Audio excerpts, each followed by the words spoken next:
SEALs were established at the beginning of our involvement in the Vietnam War, and originally they were advisors to Vietnamese units, one of which was the Vietnamese SEAL teams. You're basically an advisor. You eat, sleep, train them, and bury them. And you get to a point where you become hardened. When you look at somebody who 1 minute is alive, the next minute they're dead, if you let it get to you, it will. You have to think ahead. We completed the mission, we'll come back for another mission.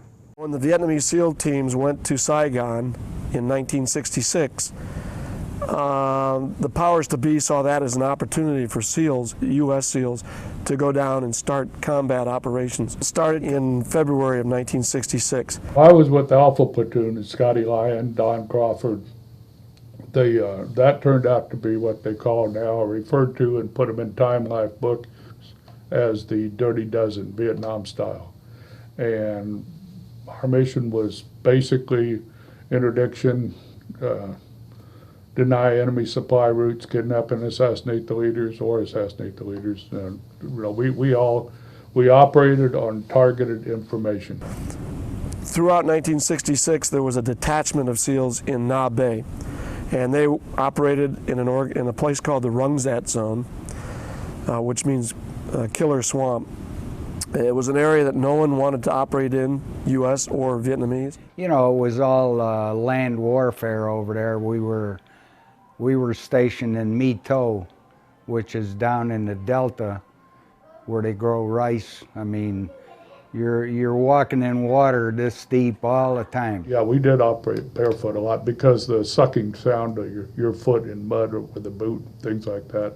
And that actually probably saved my life, because I stepped on a punji stake at one time. Natural reaction, I jerked my foot back off. If I'd have had a boot on, I'd have lifted that brick, and the brick had a demolition charge underneath it. And but my foot just ripped back off. The operations that we ran were intelligence gathering, ambushes, and direct action operations where we would get information usually from Vietnamese that had been captured or that the SEALs had captured, and they would go into an area and try to capture somebody, capture caches of food and weaponry. They would ambush units as they were moving on canals normally. We had a Viet Cong commander, and he was good. We'd go up to camps and we'd talk to these people and stuff, and then we'd have targeted information. And we did liberate a POW camp. We went out and brought in a great big medical cache.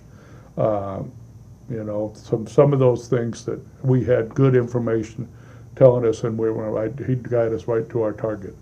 These detachments were very successful, and eventually SEAL platoons of 2 officers and 12 enlisted men were stationed throughout the Mekong Delta, the southern area in South Vietnam, and did the same types of operations.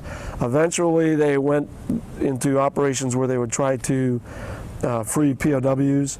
They went after the Viet Cong infrastructure, the political wing, not necessarily the guys carrying weapons, but the individuals that ran the whole Viet Cong infrastructure. By 1970, the Viet Cong in the south, in the Four Corps area, were pretty decimated. SEALs had a major part of that from the intelligence gathering and finding individuals.